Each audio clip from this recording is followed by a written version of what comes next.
Support comes from the Missouri Forest Products Association, saluting Earth Day on April 22nd with an ongoing commitment to help offset carbon emissions with sustainable harvesting of Missouri forests. Details at choosewood.com. It's Tuesday, April 19th. This is The Gateway. I'm Wayne Pratt. Bird flu is sweeping the country and having a big impact on the poultry industry. It's also reaching backyard flocks. From what I can tell, it kills the birds very, very quickly and is very, very contagious, and I would just be heartbroken if they got sick. We'll have a report on how flock owners are dealing with the outbreak and protecting their birds in just a few minutes. The St. Louis County Council meets today to discuss how to allocate millions of dollars in federal pandemic relief funds. As St. Louis Public Radio's Shayla Farzan reports, more than 3,000 residents have already provided input on how they think the money should be spent. In an online survey and during public meetings, St. Louis County residents identified how the county should spend $83 million in federal funds to address major needs. At the top of the list were better mental health services, access to child care, and road repair, along with support for small businesses and substance abuse treatment. County Executive Sam Page has proposed a plan based on this feedback that would divide the funding between multiple projects. This is a rare opportunity to meet the long unaddressed needs in the community and to uplift those who seldom have a voice in where our resources go. The proposal includes $15 million for road and sidewalk repair and $7.5 million for small businesses. I'm Shayla Farzan, St. Louis Public Radio. St. Louis city and county health officials say the coronavirus is here to stay. The departments have released a plan for how individuals, businesses, and governments can monitor and prevent further spread of the virus. It calls for equitable vaccine distribution and testing, monitoring outbreaks, along with collecting and analyzing case and hospitalization numbers. It also encourages businesses to offer sick leave to employees who test positive. Washington University infectious disease professor Alvin Gang envisions coronavirus prevention as similar to curbing HIV. The HIV epidemic is devastating, but then over time we got some knowledge about how to prevent it, we got knowledge about how to treat it. Health experts say protecting the public will become more difficult as federal funding dries up. The St. Louis Board of Aldermen has voted to approve nearly $85 million in spending on capital improvements throughout the city. St. Louis Public Radio's Rachel Littman reports. The funds are a combination of federal coronavirus relief dollars and money from two pots of sales tax. They'll help pay for a variety of needs, including street paving, new fire trucks, and repairs to the boilers and roofs at city recreational centers. In a marathon meeting last week, the board redirected some funds that had previously been set aside for bridge repairs towards street paving and traffic calming in North St. Louis. First Ward Alderwoman Sharon Tyus, who led that effort, says the changes are a step toward fairness in the way capital dollars are distributed. It's not trying to do anything to anybody, but when you look at the unfairness of it, then you will say, boy, that's a small drop in the bucket toward fairness. The measure passed the board unanimously and awaits the signature of Mayor Tashara Jones. I'm Rachel Littman, St. Louis Public Radio. A special election is set for today in one ward of St. Louis. Voters in the 28th ward head to the polls to select a replacement for Heather Navarro. She resigned this year to take a job at Washington University. Republican Tanya Allen Mason and Democrat Michael Gross are running for the spot on the Board of Aldermen. The 28th ward includes sections of the Central West End, some of the Wash U campus, and an area around Forest Park. Illinois is launching a $30 million tourism campaign called The Middle of Everything. Mawa Iqbal reports. Sylvia Garcia, director of the Department of Commerce and Economic Opportunity, says as people are traveling again, it's important to highlight all the state has to offer. We know that visitors are critical to our Illinois economy.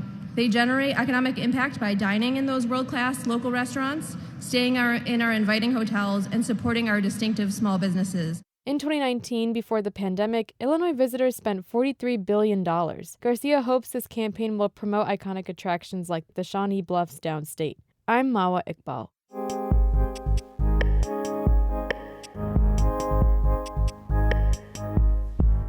A deadly strain of bird flu is spreading throughout the country. So far, more than 22 million commercial and backyard birds have died from illness or have been killed to stop the spread. Harvest Public Media's Katie Pikus reports.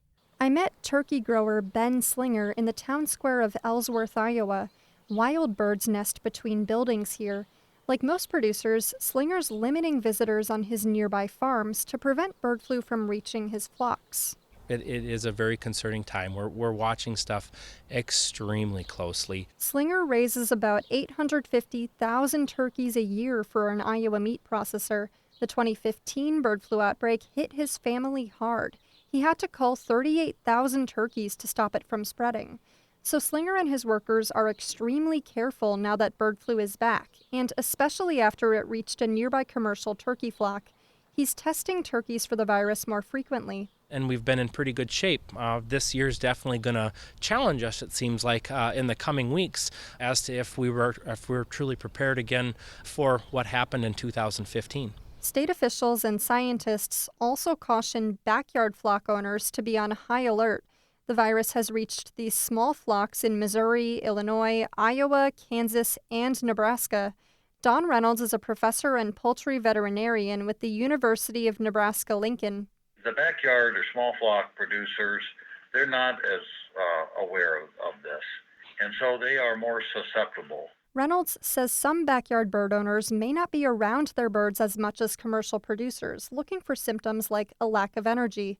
He says they need to be especially alert about wild birds passing through on their migration and mixing with backyard flocks. They're housed outside that they can have exposure to these wild birds, and these wild birds can transmit the avian influenza.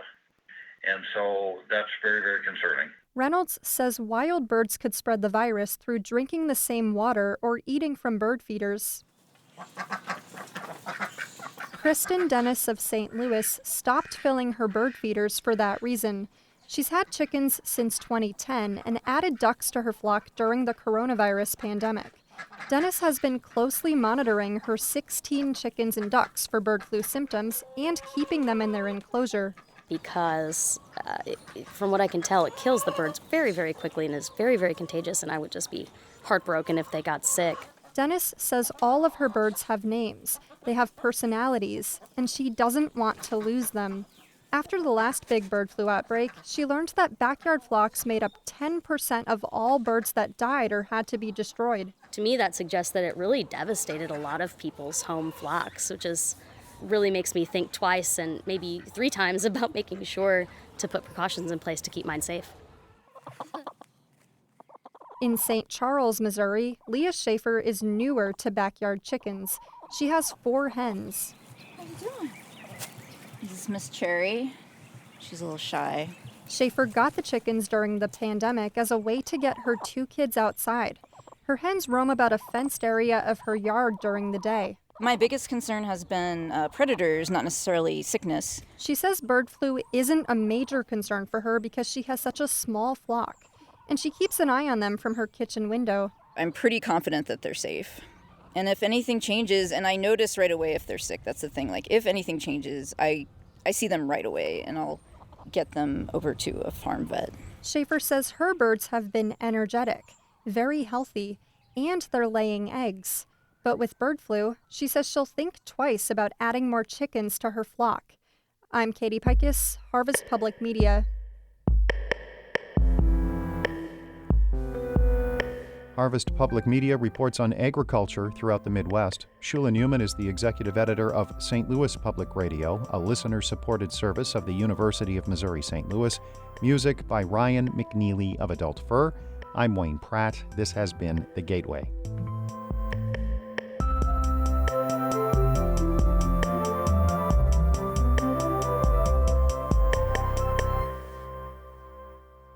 Support comes from the Missouri Forest Products Association, saluting Earth Day on April 22nd with an ongoing commitment to help offset carbon emissions with sustainable harvesting of Missouri forests. Details at choosewood.com.